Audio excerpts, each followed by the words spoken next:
Hola amigos, this is Level 12 and today we are going to be talking about BanzaiCon 2019 review. I didn't do one for 2018, I'm sorry, but trust me, it was better than 2019. So first I just want to talk about some changes regarding BanzaiCon because I feel like it's not fair to talk about a convention when it's been different.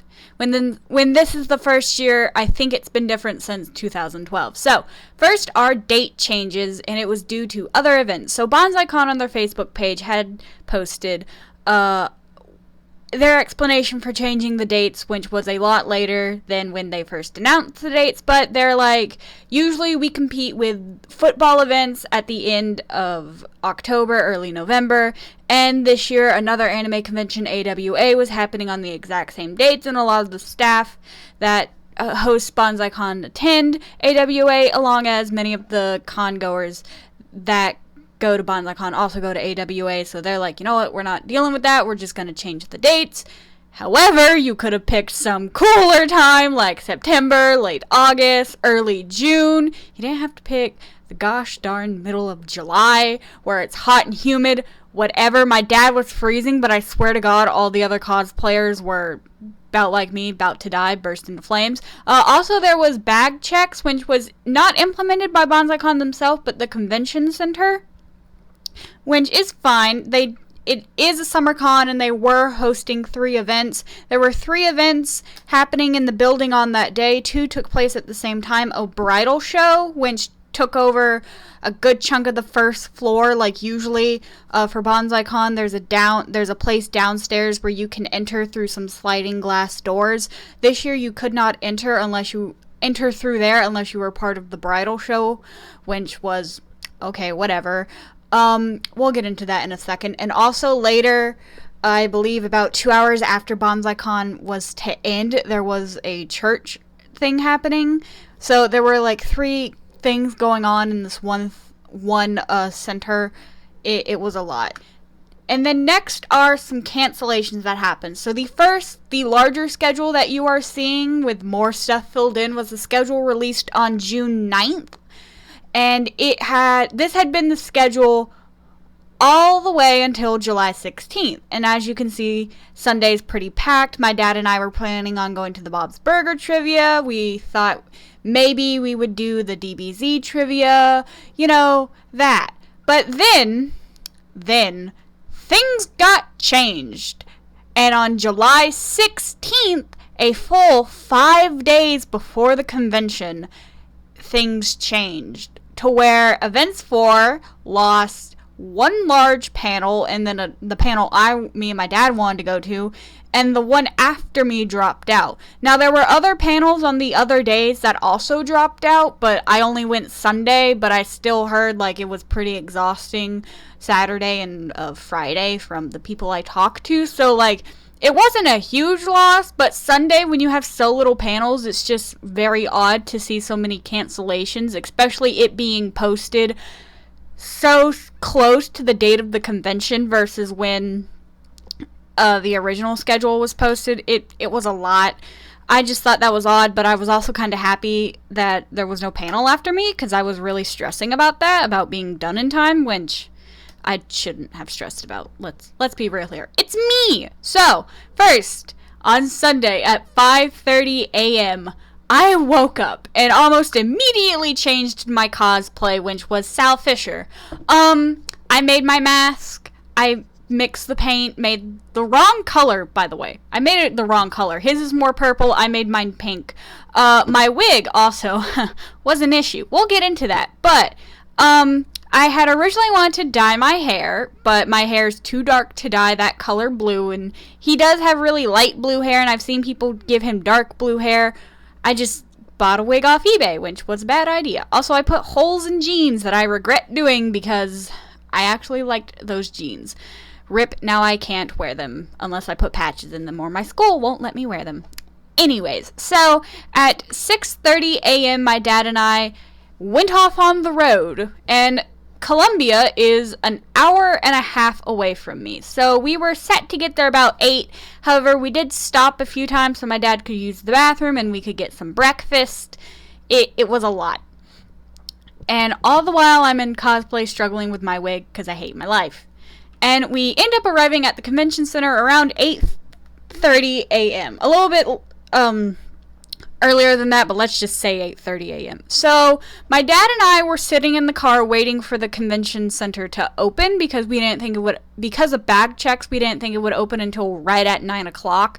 And as we were sitting in the car in the there's like an upper parking lot which you have to pay to park in, but there's also a lower area parking lot where you don't have to pay to park in. And my dad and I were sitting there, and a guy walks carrying a sign that said bridal show parking. And I hadn't seen the word only, but my dad did. So my dad, and the guy put the sign at the entrance of like the parking place, so when you turned in you would see the sign, and my dad said that sign says bridal show parking only, and my dad was like, I'm not gonna have my car towed or we're gonna have to find another place to park. So my dad called the guy over, and my dad was like, did that sign say bridal show parking only? And the guy was like, yeah. And my dad's like, I'm here for the other convention legally because both my dad and I had paid for the tickets, and it's an event in the center. My dad said, I can park here because I paid to be here. And the guy was like, I just work here. And the guy came back a few minutes later with the first guy, the scrawny kid, he was in like t-shirts and jeans. Like, he just was an organizer. He just set up stuff. But the guy he came back with was in a suit and clearly was some kind of manager or head organizer. And the guy made my dad roll down the window, and the fancy suit guy was like, so is everything good here? And my dad was like, is my car gonna be towed? I can park here. And everything was sorted out. They just had that sign there to keep people from like elsewhere parking in the convention center parking lot, because I guess they have an issue with that. Like, it's free parking. You just park your car there and then you can walk downtown Columbia, which I understand. But when you put a sign there that says bridal show parking only, if you haven't been to BanzaiCon before, you're going to think that means you can't park there. I wish it had said convention center parking only, which was more inclusive to BanzaiCon and the religious event that was happening later. But I digress. It's not for me to say, but it happens. So then at about 8:45, my dad and I get out and we walk up these steps which have very loose stones, and it's either you go up the steps or you walk the street to get up to BanzaiCon, to the upper level where the bag checks were supposed to be. Anyways, my dad and I get up there. We see people go in. We enter, and on either sides of the door you can enter are fake wooden tables where there were supposed to be staff, but there were not. It was explained to me by my friend Gray, or at least the person I had a photo shoot with, that all you did was set your bag down and they poke it with a stick, which is basically what they do at my school, because we have bag checks and metal detectors at my school. But there was no one there, so my dad and I just kind of walked through, and there was a staff person in eye shot, but they didn't do anything, so my dad and I just didn't do bag checks, which was great. So then my dad and I just kind of loitered around in the building until 9 o'clock, when we, at like 8:55, we went up and we're like, hey, we pre-registered, can we get our bags? And they're like, yeah, just, the guy scanned it with like his iPad and we got our badges, which, last year when I went to BanzaiCon and I went to go get my panelist badge, they're like, hey, we can't find the panel badges, so come back later, we'll find them by then, or if you're fine with just keeping the 3-day badge. And last year I was like, I don't care. But this year the lady had them, and I got my panelist badge. It's a bad picture, because I took that literally an hour ago for the video, but it actually says panelist. I love it. Last year I should have gotten a badge that said panelist, but my badge last year, it just still said the 3-day thing. Also, so the lady asked me, because when you do panels, you get 1/3 off your badge price. The lady asked me, hey, did you pre-register? And I'm like, yeah. And she's like, how much did you pay? And I said, before tax, it was $15. After tax, it was $17.55, something like that. And I still had my receipt to show her that I paid that amount.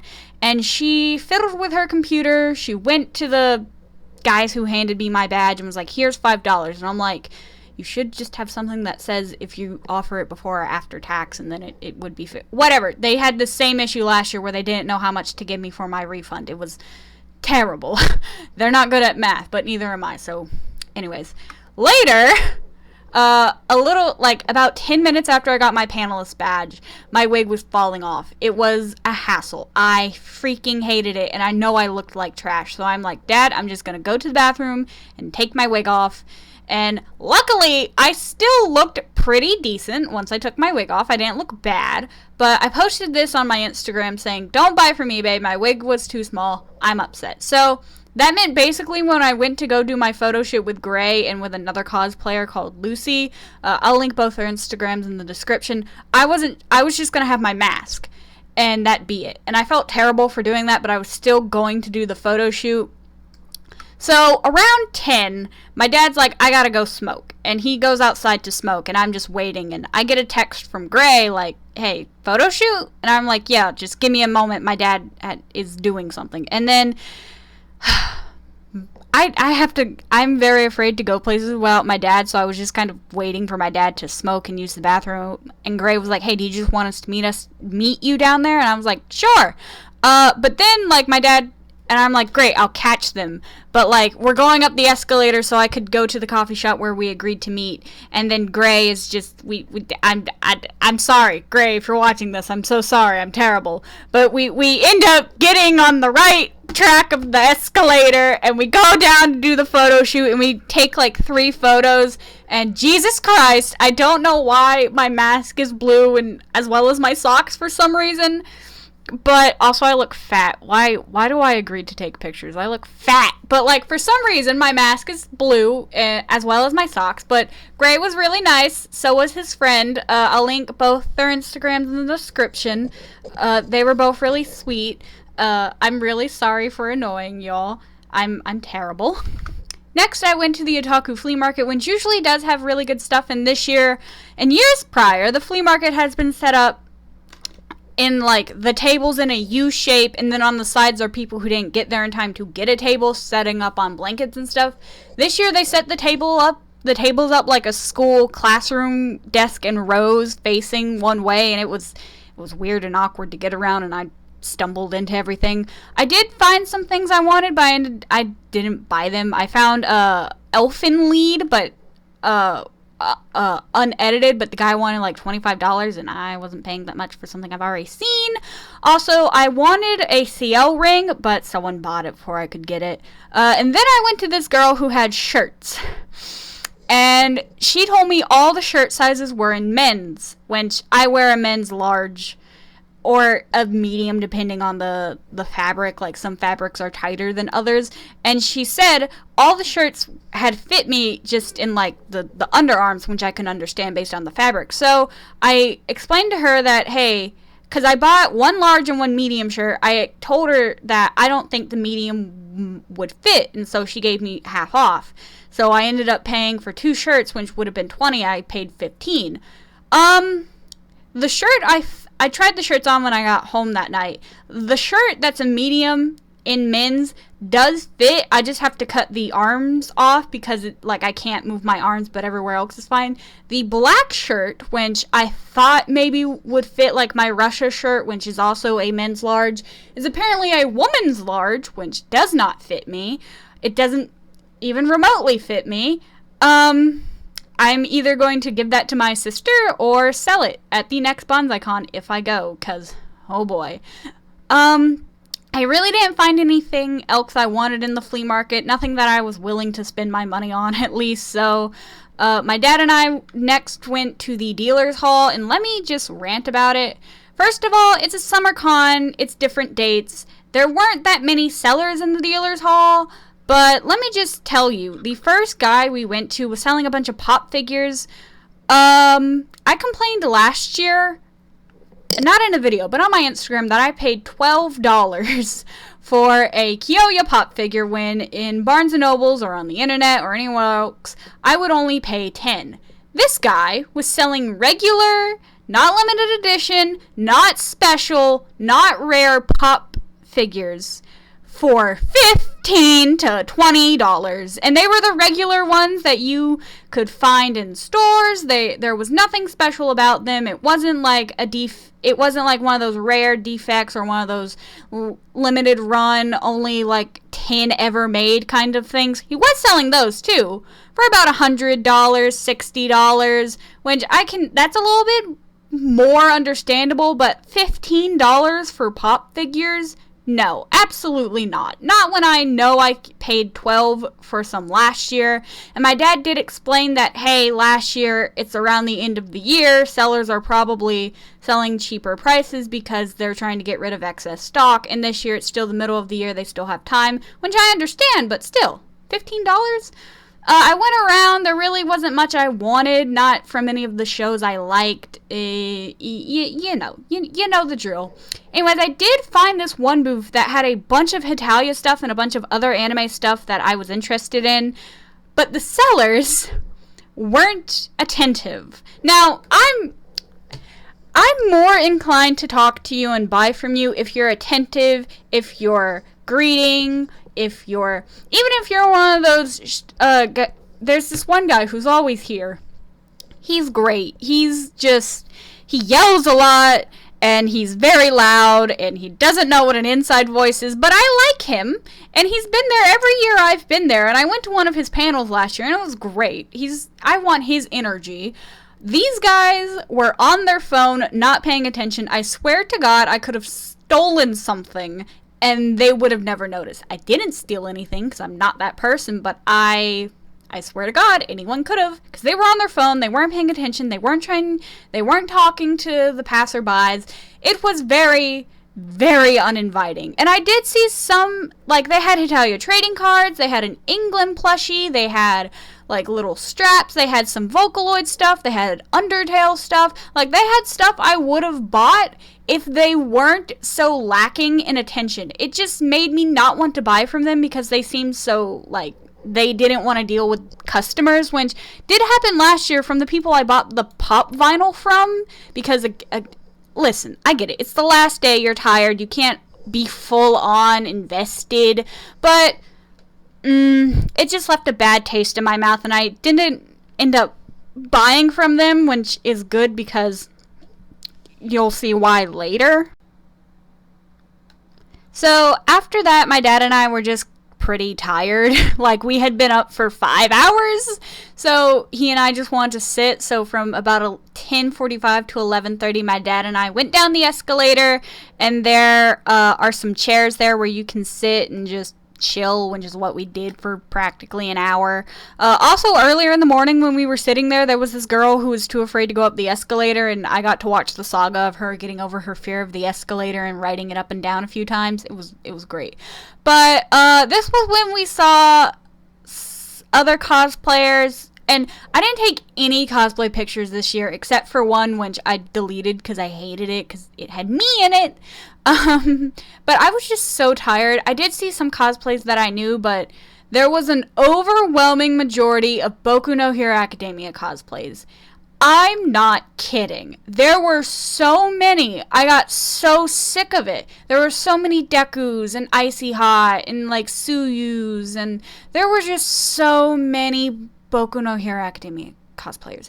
That was the forefront of BanzaiCon, and I got so tired of seeing them that when I saw two people dressed up as androids 17 and 18, it almost gave me enough energy to go ask for a picture. I ended up not doing that, but I digress. Also, this year in BanzaiCon, because my dad and I were just basically watching the convention, I noticed there was a lot more like children, and I don't mean like 14, 13, 15-year-olds that I call children. No, I mean like actual like 9, 10, 8-year-olds.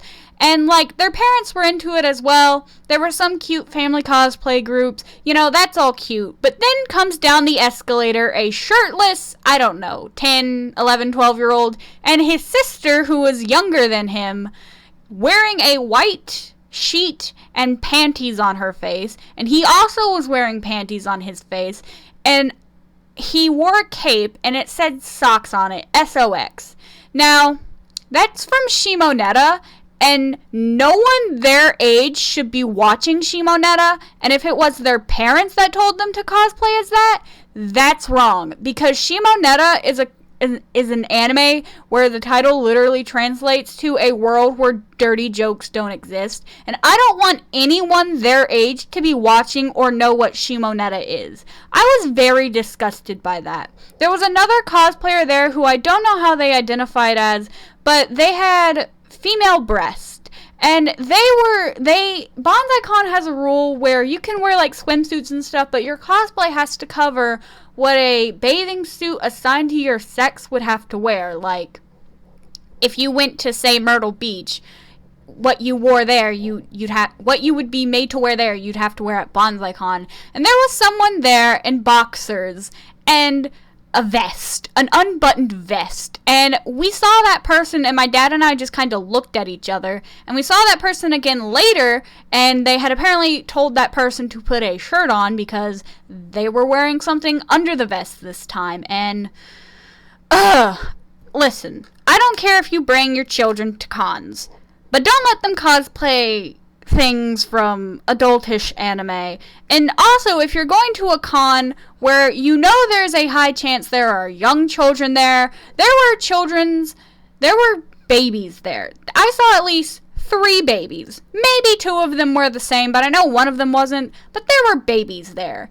If you're going to a con where there's children young enough that still need adult supervision, anywhere really, don't dress like a harlot. Just don't. It's wrong. Anyways, so my dad and I were kind of bored of just sitting around, and so I went back into the otaku flea market, and I was just passing by, and my eye caught a glimpse of something wonderful. And that something wonderful was a Hetalia DVD. And I got down and found 5 more Hetalia DVDs. And on the bottom was Paint It White. And I thought, okay, if these are all, because I haven't seen DVDs in cons go for less than like $15.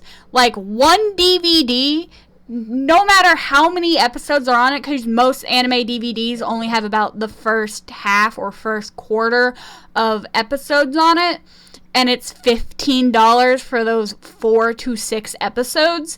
I was full on prepared to pay however much money was for Paint It White, because at least I'll have something complete there. And I asked her, how much do you want for the DVDs? And she said $5. And at first I thought she meant $5 for each, which would have been $25, and I had enough money, and I was full on prepared to pay $25 for each. But then she says $5 for the set, $2 for one. Like, if you just wanted to buy one, it was $2. And I handed her a $5 bill, and I just yeeted them all into my bag. And then she showed me some doujinshis, which one of them I think someone else was selling, but it was a ship I didn't ship. But then the next one was Russia x Prussia, and I wanted it. I wanted it so bad. Except it was R18 doujinshi, and she's like, I just have to card you first. And I told her, I'm not 18. And she's like, how old are you? And I'm like, I'm 16. And she's like, as long as you don't tell anyone, I don't care. Which is a response I've gotten quite a few times when I've picked up something and it's apparently like yaoi or 18 plus, and they're like, listen, as long as you don't say anything, I don't care. Which, you know, is fine. But my dad was there, and I couldn't hide it from him, and it would be money gone. It was a lot, so I ended up not buying it, but I wish I had, because, man, that's my favorite ship, or one of them at least. And I told her it was my favorite ship, which I think was also why she was willing to sell it to me, even though I'm not 18. Whatever. Also, this says 12 to 1 because my times are messed up. Anyway, so after I bought this, my friend Mac, who, they're great, I'll link their Instagram as well, arrived to the con, and they were cosplaying Larry from Sally Face as well. We hugged when we met, and then I stood in line for the dude who voices Captain Ginyu, and when I stand in lines, I look like, as my sister described when I was a young child, like I got a cactus up my butt. Like, I just look so uncomfortable, because I hate standing in lines and being near people. It makes me nervous. But anyways, I digress. So finally, the Bruce Elliott guy who voices Ginyu came, and he signed it, and I love it. I love that he signed it. He joked with me. He asked my name. I can't remember if I shook his hand or not. He was great. But he signed it, and I thought he would sign, really small under Ginyu so I could eventually one day get all the signatures, which would be great. No! He signs the entire border! The entire bottom and top border. He wrote Ginyu in huge letters up here, and then he signed his name super huge down here, which, okay, do you, man, but I gotta get all the other signatures. I'm not full on complaining that he did this, because it's super nice that he ended up signing it, and that I could meet him, and it was really great he was at the con, but I just kind of wished he'd sign smaller, so I could get the other signatures. It was a lot. He was great, though. He made jokes. Kind of terrifying. I don't do well with other people. Anyways, we're getting close to the end, I promise. So it's about 12:15 now. My dad and I are like, okay, I'll just wait in the room like I did last year for my panel to start. And I get down there and I pass the girl in Lolita, and I'm like, tap her on the, I don't think I touched her, but I asked, like, hey, are you in Lolita? And she's like, yeah, it's my first chord. And it was such a nice chord, and I told her it was, like, super nice. And then one of her friends was like, oh, I love your Sally mask, which a lot of people were like, oh, hey, that's a really nice Sally mask, which I felt bad for because I really didn't work that hard on it, but thank you anyway. And the other person was like, oh, I was Larry yesterday, and there were a lot of Sally Face cosplayers there on Saturday, and I hate my life because I only go Friday. Whatever. But yeah, and then I found another Lolita who I wish I'd bought stuff from because all of her jewelry and stuff was so nice. I regret not buying stuff from her, and I hate my life for it, but whatever. She was really nice. She also had a really nice cord. She also made rings, which I asked her what size are they, because I wear like a size 7, 8 or something in a ring, and she's like, most of them are adjustable except for some of them are set sizes for people who are allergic to metal. And I'm like, cool, she really thought of people who maybe can't wear metal rings or stuff like that. I thought that was really nice of her. I didn't get her shop name, and I hate myself for it, but whatever, she was super nice.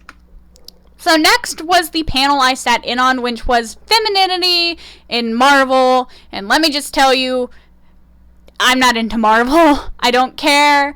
But it was hosted by a woman named Marie Poller, something like that.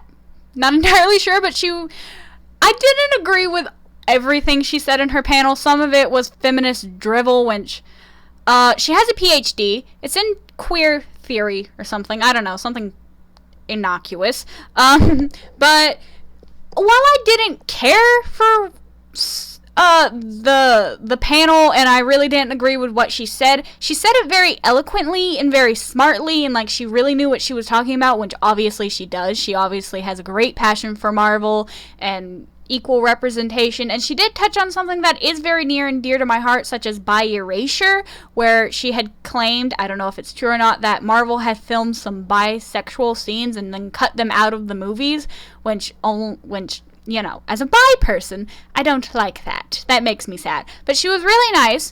I was kind of rude. I sat in the back and I turned my laptop on because it takes a while for it to get turned on, and I wasn't just going to sit there for 5 minutes with people just waiting for my laptop to turn on, which I probably should have just let them wait because my panel didn't really pan out that well. Anyways, after the end of her panel, she was like, who is the next panelist in the room? And I raised my hand after having interacted a little, and she was like, great. And so that's when I heard she had a PhD, and I'm like, and as I was setting my laptop on the table because it was kind of heavy, I'm like, oh, you have a PhD? And she's like, yeah, are you in the process of getting yours? And she's like, well, she didn't ask that. She asked something along the lines, I'm like, well, I want one. And she's like, oh, are you in the lines of getting yours? And I'm like, I'm still in high school. And she's like, okay, here's some advice. And she gave me some really great advice, and she was super nice. She'll never see this, but I just want to say she was really nice, and I internally thank her a lot for the advice she gave me, because it's been different, because the advice I've been getting are from old guys who've had their PhDs for a while.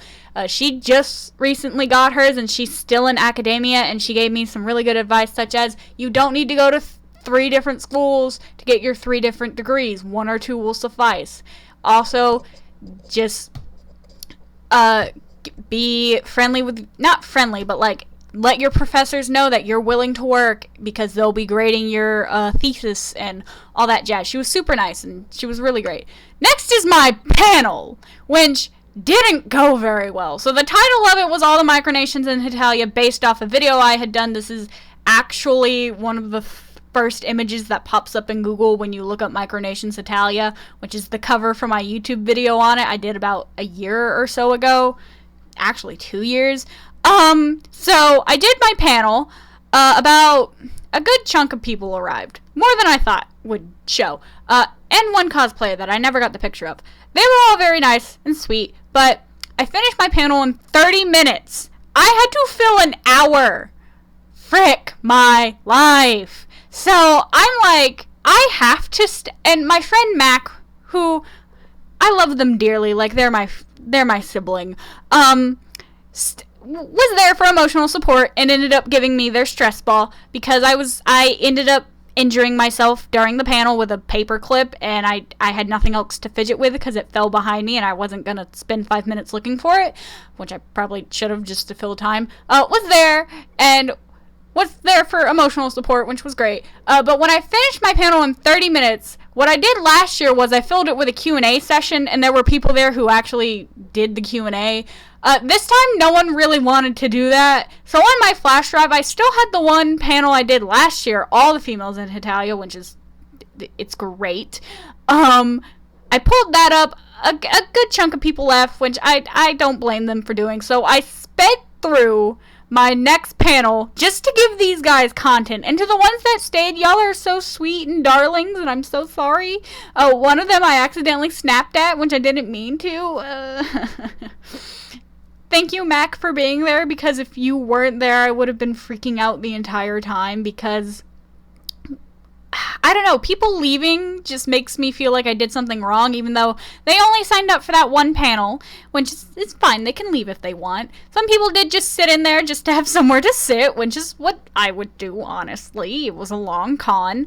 But thank you so much, Mac, and to the 4 people that stayed for the extra panel that they got. Y'all were so sweet and kind.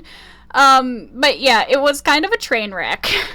I'm not going to be doing a panel next year. I'm dead set. I'm not going to be doing a panel next year, and I'm not going to be trying to do a photo shoot again. That was bad idea, bad planning, hate my life. I'm probably gonna go and just sell stuff in the flea market next year.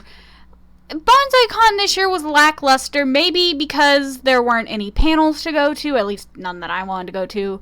There really wasn't much to do in the dealer's hall, and if there was, it was expensive. I don't know, just BanzaiCon this year was very lackluster. It's been the worst out of all 3 years. I don't know. I may go next year, I may not, I don't know. We'll just see how the timing works. You know. I'm in no rush to go back. Let me just say that. But I will be putting Instagrams in the description for people. I'll link my video of the Micronations if you haven't seen that yet.